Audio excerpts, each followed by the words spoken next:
Përshëndetje të nderuar shikuesja, ku po ritakojmë sërish me gjurmët dhe për dallim nga emisione tjera ku zakonisht flasim për fenomene jo shumë të bukura, për probleme shoqërore, për gjëra të cilat duhet rregulluar apo për gjëra që janë bare dhe hall i shoqërisë, sepse patjetër gjurmët është këtu për të shpërfaqur gjitha këto dhe për të sjellë detaje dhe informacione të cilat ndoshta qytetarët nuk mund t'i marrin vetëm me ato kronikat shkurtra në edicionet informative apo edhe nuk kanë qasje deri në institucione të ndryshme. Por sot do flasim për gjëra të bukura, siç thash, do flasim për fitore, për punë të palodhshme dhe sidomos punë e cila bëhet nga studentët. Në fakt jemi në një periudhë ku për çdo vit ankesat vetëm sa shkojnë e shtohen për atë se nuk kemi më kuadro si përpara, studentët nuk janë aq të mirë sa kanë qenë më parë, kanë studiuar, sot ndoshta prioritetet kanë ndryshuar, por që studentët caktuar na dëshmojnë të kundërtën sepse kthehen në vendin e tyre edhe me fitore nga garat rajonale dhe në fakt ne pikërisht sot do flasim mbi një fitore tjetër të shtuar të studentëve të juridikut, të cilët janë kthyer nga Tirana me vendin e tretë në garat rajonale të juridikut në Mutkourt siç quhet apo në simulim të një procesi gjyqësor. Me mua këtu së bashku në studio është mentorja e grupit Vedia Ratkoceri, profesoresh mirë se erdhët. Mirë se u gjeta, faleminderit për ftesë. Faleminderit shumë dhe Amina Ademi, një nga studentet që ka marrë pjesë në grup. Amina, mirë se erdhe. Mirë se ju gjeta, faleminderit shumë për ftesën. Mirë se erdhe të dyja. Unë du di pak se ju dje jeni kthy sërish nga Tirana, ju ka ratë të qarkulloni pak, a keni pushu fillimisht? Po. Ajo adrenalina vazhdon të jetë Amina ende pas kësaj fitores? Është e njëjta, gjene kur ishim djetë të marrim çmimet, ajo ishte ende më e lartë. Më e lartë, por ne do fokusohemi pak më shumë në garat, në krejt këto, po profesoresh nuk du di sa është e rëndë të jesh mentore në këto procese, fillimisht dhe më pas ne do i hyjmë detajeve. Realisht pas, do të thotë kur fillon puna dhe kur është në atë intensitetin më të lartë, veçanërisht kur jemi në gara, i shpirti garues, i them vetës jo më, hera e fundit, më nuk angazhohem në projekte të tilla, sepse shoh se ka një impakt goxha të madh në edhe stresuste unë. Megjithatë, kur ka pastaj rezultat, kur vjen kjo fitoria dhe çmimi dhe e shoh atë entuziazmin dhe arritjen e studentëve, padyshim pastaj kjo e zbut krejt atë proces dhe besoj se na motivon që të vazhdojmë më tutje.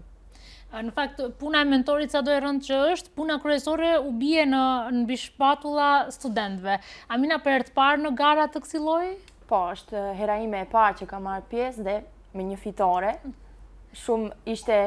një gjë interesant që pas 4 viteve në fakultet edhe ishte mundësia jonë që ne ta shprehim atë që ne kemi mësuar gjatë 4 viteve dhe të marrim një çmim i cila do na mbetet në mend gjithmonë.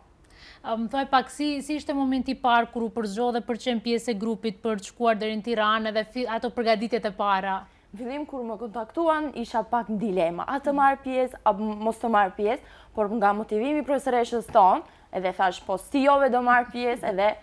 çashtu filluam. Në fillim ishim me përgatitjet e fotografive, të tregojmë se kush është në grup, edhe pastaj tek pjesa e analizës. Këto gara janë karakteristike sepse zhvillohen në 2 faza, profesoresh. Po, bëhet fjalë për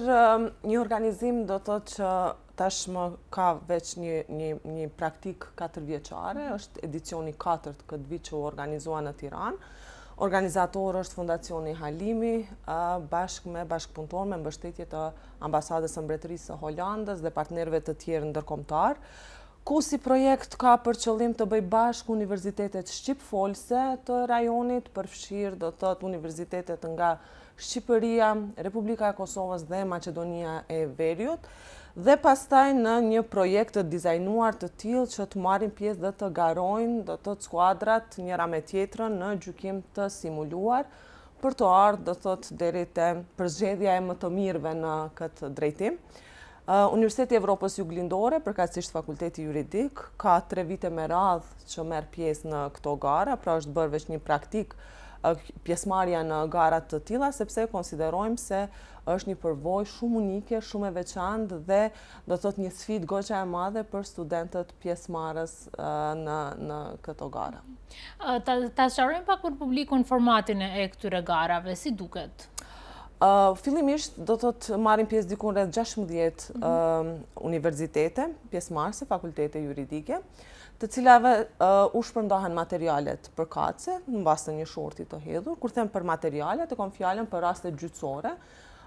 dikun 4 raste, kazuse siç i thonë në Shqipëri, 4 raste të cilat studentët, mentorët, fakultetet, skuadrat të duhet t'i përgatisin në fond të shkruar. Përkatësisht, varësisht nga ajo çfarë skuadrës i ka rënë për short, pra për rastin konkret duhet të përgatitet pala mbrojtëse ose nëse është pala paditëse ose prokuroria në anën tjetër. Pra të përpilohen shkresa që do të thotë se duhet të trajtohet legjislacioni, provat, të shkruarit e shkresave adekuate varësisht për cilën fazë të procesit gjyqësor bëhet fjalë. Dhe pastaj të njëjtat në një afat të caktuar dorëzohen te organizatorët, përkatësisht te juria, e cila gjithashtu është një juri profesionale përbërë nga gjykatës, profesor universitar nga të 3 vendet, edhe të cilët pastaj do të vlerësojnë këto shkresa dhe përzgjidhen ata të cilët do të thotë kalojnë me sukses këtë fazë dhe vazhdojnë në fazën tjetër, që është faza e ballafaqimit, që siç e thash, dikun 16 universitete përzgjedhen, të cilat pastaj në bazë të një shorti do të garojnë në seanca të caktuara. Fillimisht është seanca e parë, ku rrugën e përfundojnë dikun 8 universitete ose 8 skuadra, 8 të tjera vazhdojnë në raundin e dytë. Në raundin e dytë nga 8 skuadra, 4 diskualifikohen, 4 vazhdojnë më tutje, dhe në raundin e tretë pastaj do të thotë ku 2 realisht do të thotë diskualifikohen dhe 2 të tjera vazhdojnë në finale. Realisht ne këtu na u ndërprej ajo ëndra jonë në këtë drejtim, megjithatë këtë vit kishte çmim të tretë, vend të tretë, edhe do të thotë ajo i takoi Universitetit të Evropës Juglindore, skuadrës së fakultetit juridik, ku do të thotë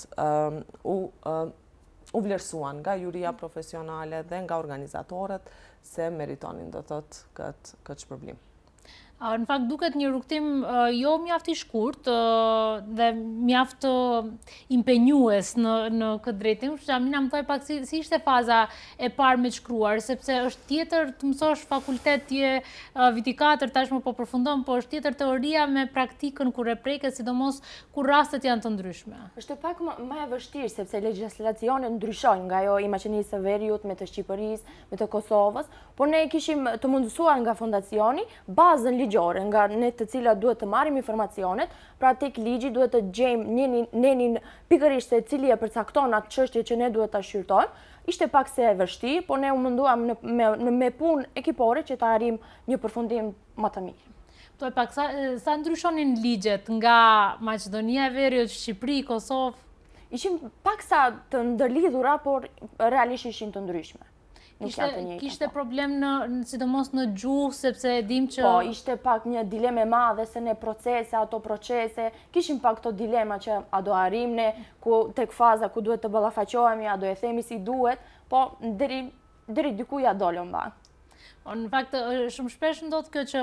sidomos për të folmen,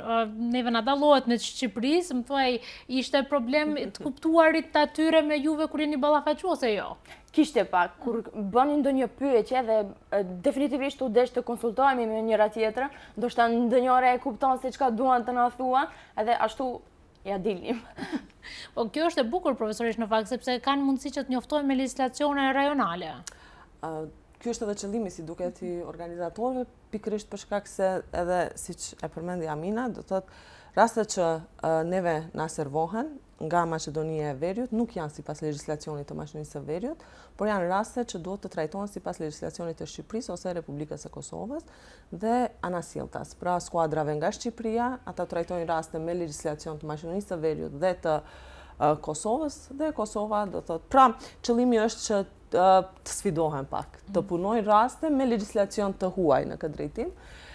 Ne juristët e dim se megjithatë me Republikën e Kosovës kemi një korpus të përbashkët legjislativ dhe prandaj nuk dallojmë shumë ndoshta në këtë drejtim, po me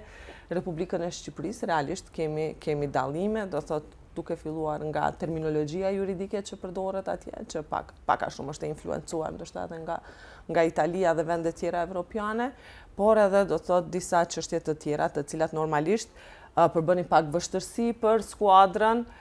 pastaj e kemi pak atë jo kompleksin ashta, po me gjitha të na shqetëson pak ajo çështja e elokuencës gjusore të cilën pretendojmë se kanë studentët dhe gjitha ata të cilët jetojnë ashta në Shqipëri dhe këtu vajzat pak e hezitonin këtë pjesën se si do t'ja dalim, po me gjitha të unë me shumë kompetencë them se nuk janë dalu, do thot absolutisht, do thot qoftë në elokuencë, qoftë në të folur, qoftë në mbrojtje, do thot qoftë në prezentim të shkresave në përgjigje, do thot kemi shku shprehimisht them fyt për fyt me gjitha ta, do thot kemi arrit deri. Po kjo është ndoshta edhe e bukur edhe po të kishte dallime, se kjo tregon që ne një gjuhë flasim, shqipen e flasim, po për shkak se çdo kush vjen nga rrënjtë e veta dhe sidomos me dialektet ndryshme. Amina, më thoj pak si ishte si eksperiencë për ty kjo? Mendoj se ishte një nga eksperiencat më të mira që kam patur gjatë këtyre 4 viteve, sepse na u mundsua fillimisht, edhe pastaj ne mundëm ta shprehim atë anën tonë profesionale, mënyrën se si do të shprehemi ne, ato fjalët, çka do prekim ne në pikërisht ato raste që na kërkohen, edhe mendoj se ishte shumë interesante. Sa e vren ndoshta mungesën ose atë qëllimin që ndoshta në studentët e juridikut dhe jo vetëm, patjetër edhe çdo drejtim tjetër, ndoshta duhet të prekim pak më shumë realitetin, sidomos në pjesën e shkresave? Mendoj se më shumë student duhet të inkuadrohen në këtë çështje, pra kur mundsohet që të marrin pjesë, të thonë si une që thash po, dhe ta vazhdojnë atë pjesën duke e sfiduar vetën, se mendoj realisht është çdo gjë si sfidë. Profesorish, në fakt, ne shumë shpesh flasim mbi atë që ne anojmë në universitete, në sistem arsimor pak më teorik dhe ndoshta çalojmë në pjesën e të shkruarit. Sa është e rëndësishme që në fakt ndoshta të inkorporohet në mënyrë aktive, të jetë cilant që studentët të shkruajnë tërkohën shkresa, të ballafaqohen në gjykata. Realisht me shkresa ndoshta më të shkruar nuk qëndrojmë shumë keq për shkak se sot edhe provimet, kollokviumet gjitha i kemi me shkrim. Unë mendoj se pak më shumë mungon kjo pjesa e të folurit, ballafaqimit, mbrojtjes, shprehja, do thot këtu e kemi vënë edhe pak më shumë theksin, do thot prandaj edhe ndoshta edhe në kurrikulat tona, në ligjërata përfshihen edhe raste të studimit me atë që kërkohet nga studentët të dalin, të njëjtat t'i prezantojnë, t'i mbrojnë, do thot duke u munduar që pak a shumë t'i përgatisin për atë që i pret. Megjithatë rastet e këtilla praktike të garave, pjesëmarrja në gara është do thotë ai kulminacioni i përgatitjes profesionale, do thotë në të dyja segmentet, edhe në të shkruar, pra edhe nëse nuk kanë ditë deri në atë pikë, aty e mësojnë shumë mirë nga praktika se si bëhet një kërkesë pa dije ose si bëhet një mbrojtje ose varësisht do thotë nga rastet që ju bien studentëve. Edhe dyta do thotë ballafaqimi drejt për drejt. Karakteristike të këto gara, ne kemi marrë pjesë në gara, në siguri do të flasim tash tutje, po kemi marrë pjesë në gara, mirë po e veçanta e këtyre garave është se, okej, deri në një pjesë studentët përgatiten, e din pjesën e shkruar, do thotë e din atë çfarë ata do thonë, po shumë shpesh nuk e din çfarë do thotë pala kundërshtare. Dhe veçanërisht surprizë ose e drejtë është pjesa e pyetjeve të cilat parashtrohen nga pala kundërshtare e për të cilat duhet të kenë përgjigje, edhe pjesa e pyetjeve që parashtrohen nga juria profesionale dhe këtu bëhet më ajo diferenca, sepse këto pyetje shpeshherë nuk lidhen vetëm me rastet konkrete, por lidhen me njohuritë e studentëve që kanë gjatë studimeve, do të thotë si student të drejtësisë dhe në këtë drejtim kjo gjendshmëri e tyre shpeshherë edhe momentale e përbën diferencën, sepse megjithatë aty njëra skuadër vazhdon tutje, tjetra diskualifikohet dhe shpeshherë nga përvoja e them, gjatë këtyre 3 viteve, kanë qenë këto elemente ndoshta shpeshherë për një fije floku që jemi diskualifikuar ose kemi vazhduar më tutje. Në fakt, do flasim edhe për rëndësinë e garave dhe rëndësinë e tërë pjesëmarrjes së studentëve, po do shkojmë pak publicitet fillimisht dhe do rikthehemi më njëherë në studio për të vazhduar bisedën. Po rikthehemi sërish në studio dhe do vazhdojmë të flasim mbi rëndësinë e garave në formësimin e juristëve të rinj, ata të cilët në fakt nesër duhet na mbrojnë në drejtësi, por jo gjithmonë juristët mbrojnë vetëm personat e pafajshëm, e kanë për detyrë të mbrojnë edhe ata që kanë kryer krim. Po profesorish, sa është e rëndësishme që ata që janë në rrugën për të qenë jurist të ballafaqohen me gara të tilla, me përgatitje të tilla? Konsideroj se për profesionin e juristit, sidomos të rinjve, përgatitjen e tyre profesionale është mëse kruciale dhe shumë e domosdoshme pjesëmarrja edhe në gara të tilla. Unë mund të them se në Fakultetin Juridik të Universitetit të Evropës Juglindore do të thotë ka vite të tana ku ne angazhohemi për pjesëmarrje në gara të ndryshme. Me vite të tëra kemi qenë pjesëmarrës në gara të organizuara brenda vendit, do të thotë ku kemi garu me universitetet e tjera shtetërore në vend, dhe aty shpeshherë jemi shpërblyer me çmime të ndryshme dhe të shumta, do të çdo vit, sepse formati aty ka qenë ku janë është vlerësuar gjykatësi më i mirë, është vlerësuar mbrojtësi më i mirë, prokurori më i mirë, e kështu me radhë, dhe me vite kemi marrë, do të thotë, edhe aty çmime. Ndërkaq, siç e potencova edhe më herët, në garat në Tiranë është edicioni 3 që marrin pjesë, ndërkaq ka 4 vite ose 4 edicione që organizohet, dhe kemi pasat them ndoshta edhe atë fatin e fillestarit, por megjithatë ne në vitin 2024, kur kemi marrë pjesë për herë të parë, kemi qenë edhe fitues të edicionit. Do të thotë atë vit para 2 viteve kemi fituar vendin e parë, ku do të thotë u shpallën më të mirët, studentët morën shpërblim bashkë me mentorën, kuptohet edhe shpërblim monetar, por edhe realizuan vizitë studimore në Strasburg, në institucionet kryesore, përfshirë Gjykatën Evropiane për të drejtat e njerëzit, por edhe në institucionet e tjera, një organizim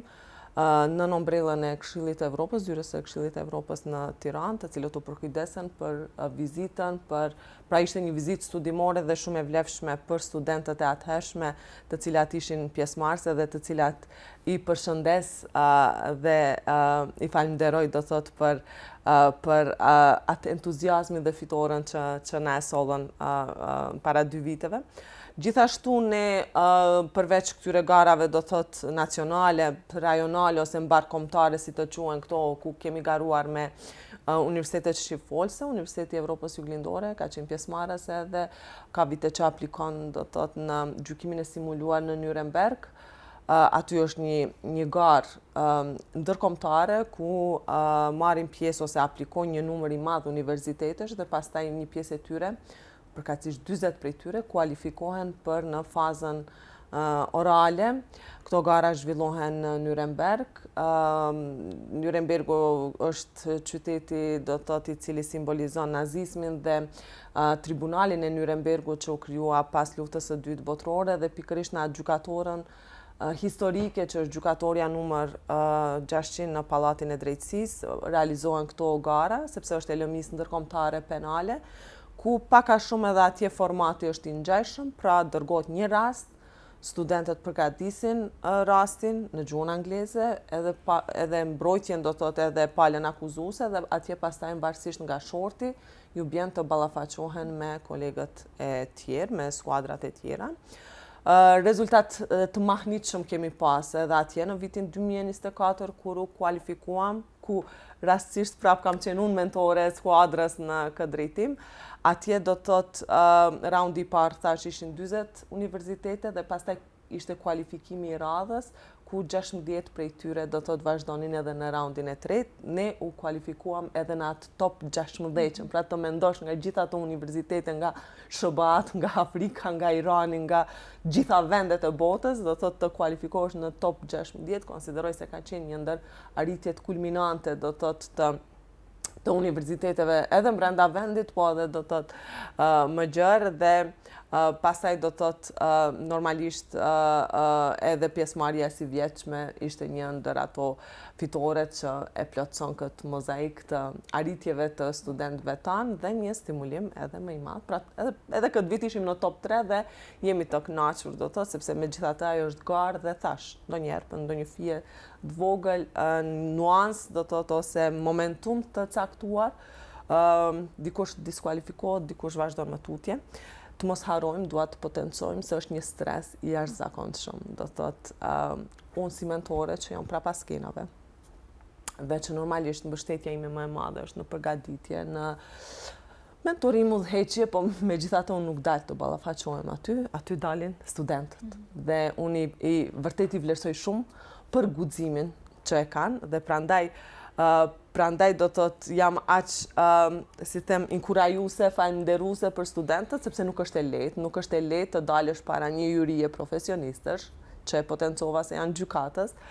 të dalësh do të thotë para një audience dhe për më shumë në Tiranë këto edhe xhirohen, janë pjesë e një programi televiziv, pra ka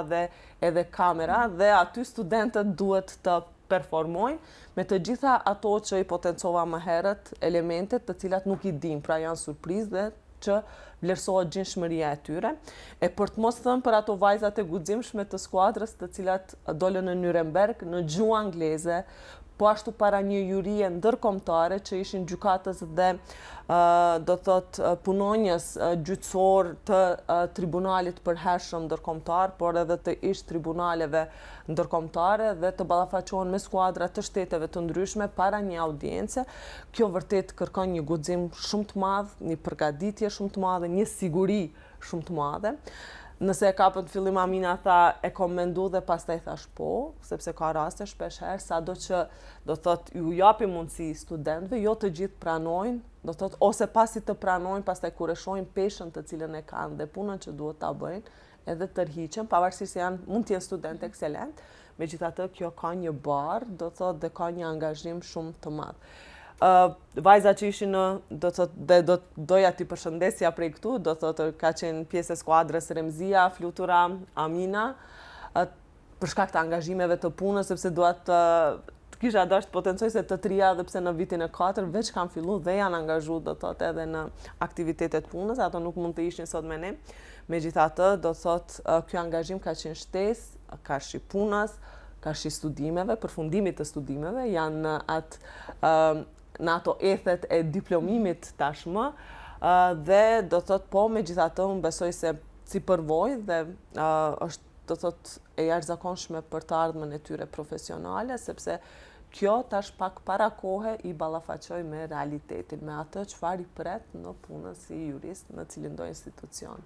të drejtësisë. Pikërisht në këtë pjesë desha të ndërlidhem, Amina, si ndoshta të ka formsuar jo vetëm këto 4 vite të studimit, por edhe kjo garë në atë se ku do ta shohish veten në të ardhmen? Mendoj se në një mënyrë na ka ta përcakton se çfarë don që të vazhdosh më tutje. Mendoj se ti ndan ato dilema që i ke si fillim, si juristi vitit të parë ose tani që i përfundon, mendoj se ke një cak që e ndan atë. Tash e ke më të qartë çka do të bën Amina në të ardhmen? Po, mendoj se e kam të qartë. Ta ndash me ne? Na ka ndihmuar shumë. Po, mendoj se ana e prokurorisë më tërheq më shumë. Mendoj se e gjej veten aty më shumë. Kështu që një prokurore të ardhshme. Definitivisht, edhe atë një prokurore do të thotë shumë të zonja dhe të jashtëzakonshme. Duke qenë që prokuroria hyn në drejtën penale, më thuaj pak sa është e rëndësishme për ty që ndoshta të vihet rendi juridike dhe në shoqëritë mos ketë krim dhe kriminal? Mendoj se kjo është pjesa më e rëndësishme, se ne duhet të jemi kundër krimit dhe të mundohemi që të ndihmojmë qytetarët që ta kuptojnë se çfarë dëmi pësojnë nga vepra e tyre që do të kryejnë. E kuptojmë ne se sa çapeshe kanë veprimet tona, profesoresh, duke qenë që ligjeroni juridikun edhe ju jeni edhe drejtës penale, kështu që çdo ditë flitni mbi vepra penale, mbi kodin penale kështu me radhë. Flasim shumë, vazhdimisht flasim do të thotë për kriminalitetin, krimin, veprat penale, flasim edhe publikisht, e dini kemi qenë pjesë do të thotë edhe emisioneve të tjera, mundohemi të sensibilizojmë. Për studentët besoj kjo bëhet e qartë, se ndjekin lëndë penale, ndjekin rëndësinë e veprave penale, sado që nga përvoja personale, them që pa u ballafaqur në jetë me një element të krimit, pra qoftë që të viktimizohet ose të dëmtohet një person i afërt ose ende nuk e kanë shumë të qartë, do të thotë se sa realisht do të thotë është i rëndë krimi, vepra penale dhe sa mund të dëmtohen dhe cila është rëndësia e luftimit të njëjtës. Ndërkaq për opinionin e gjerë, shpesh herë do të thotë është diçka që me cilën fatkeqësisht njoftohen në mënyrën më të keqe të mundshme, duke u ballafaquar në mënyrë direkte me krimin, thash qoftë si viktimë ose edhe si kryerës në raste të shumta. Në fillim të emisionit përmenda pak që në fakt vitet e fundit karakterizohen me një ankesë konstante, qoftë profesorëve, qoftë opinionit publik që nuk po kemi gjenerata si të kaluar. Unë du të marrë mendimet nga dy këndvështrime të ndryshme, njëra mina si studentë më thuaj pak, a janë fair, a janë të drejta këto akuza që bëhen që studentët e sotit nuk punojnë ndoshta sa kanë punuar më parë? Mendoj se deri diku është e vërtet, sepse ka disa studentë që nuk duan të angazhohen fare, do me thonë, shkojnë në fakultet, hyjnë në klasë, e përfundojnë edhe mbetet me aq. Mendoj se kam potencial që të arrijnë më shumë, por nuk e sfidojnë veten. Këtu është problemi më i madh. Po, ka edhe të tjerë që punojnë, ë? Po, ka, realisht ajo është shifet edhe nga ne se mundohemi çdo herë që të arrijmë diçka më shumë, nuk ndalohemi me një pjesë të vogël dhe themi se ne mund të arrijmë edhe mundohemi. Profesoresh, nga këndvështrimi i ligjëruesit? Ka ndryshu. Ka ndryshu, ka 10 vite që jam veç më në e kyqur aktivisht do të thotë në procesin e mësimdhënies në universitet dhe duke pas parasysh se edhe vetë studente ka një dallim. Tashmë juridiku ende na karakterizojnë ato librat do të thotë voluminoz, ende do të thotë kemi literaturën që me domosdoshmëri duhet të studiohet. Ligjet mirë, po tash në aspekt të mësimdhënies dhe mësimnxënies do të thotë veç më duhet të kemi ndryshime sepse kanë ndryshuar gjeneratat. Këta më nuk janë gjenerata që lexojnë shumë ose që duan të humbin. Do të thotë duhet të gjendet modalitet i perceptimit, kuptimit të gjërave do të thotë në mënyra të tjera, jo gjithmonë domosdoshmërisht përmes leximit. Prandaj edhe këtu shpesh herë bëhemi kreativ të ligjëruarit ose trajtimit problemeve përmes projektimit të videove të ndryshme, pastaj komentimit, përmes rasteve, përmes mënyrave do të thotë të cilat më shpejt e bëjnë të kapshme esencën e asaj ligjërate ose temën e asaj ligjërate për studentët, sesa ajo forma klasike të ligjëruarit dhe pastaj obligimit për ta lexuar materialin dhe për ta memorizuar, sepse këta definitivisht janë student ose janë gjenerata të tjera të cilat janë më kreativ në këtë drejtim. Tash edhe ballafaqimi me inteligjencën artificiale ka sjellë edhe ato vështërsitë e veta, sado që është një mjet që e ka lehtësuar shumë punën për të gjitha lëmit, mirë po shfrytëzimit do të thotë edhe këtu do të jemi kreativ, do të thotë ti kërkon një prezantim të përgatitur, mirë po ai bëhet shumë i lehtë me inteligjencë artificiale dhe duhet gjenden me metodologji, do të thotë se si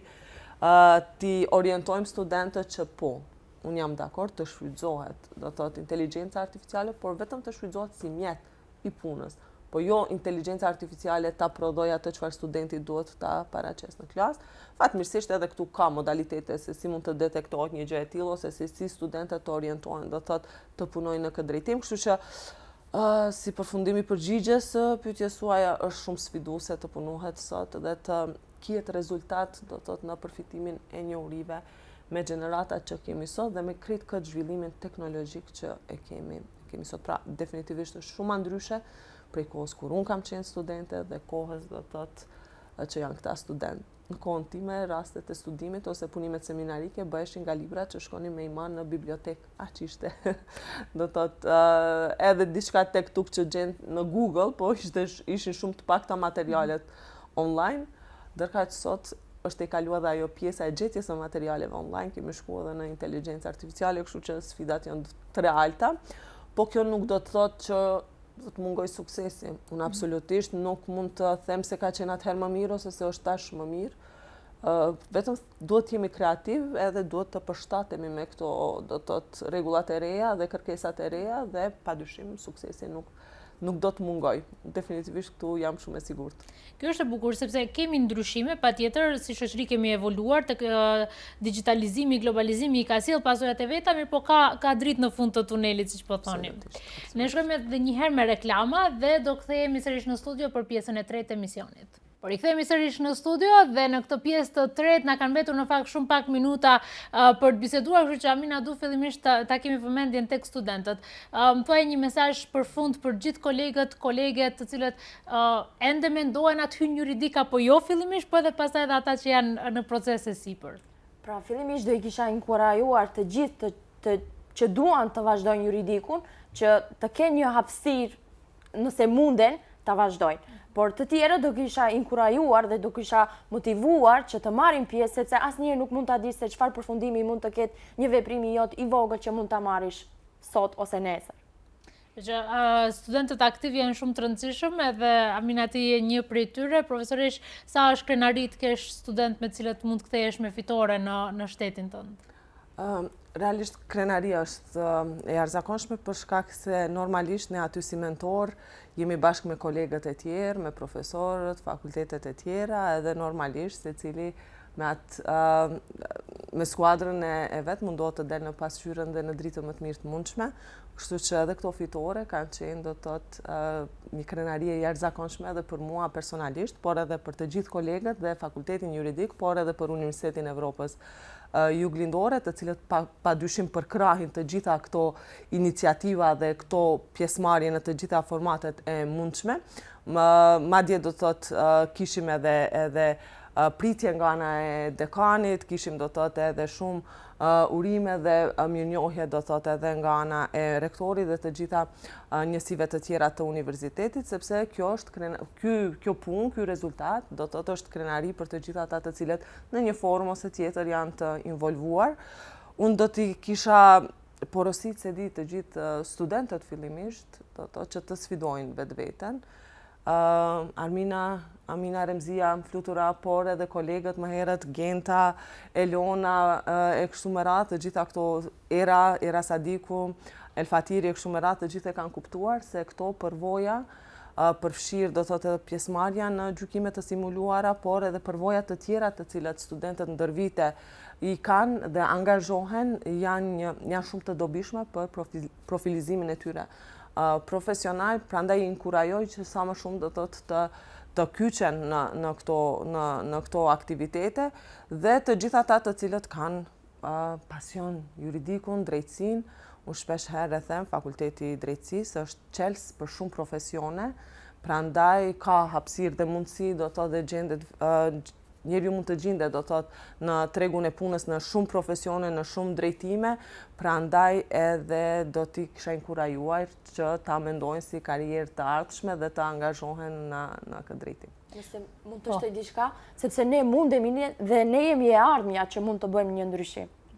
Definitivisht. Unë ju falenderoj shumë të dyjave për kohën edhe urime edhe për fitoren edhe një herë. Faleminderit shumë. Faleminderit, ishte kënaqësi.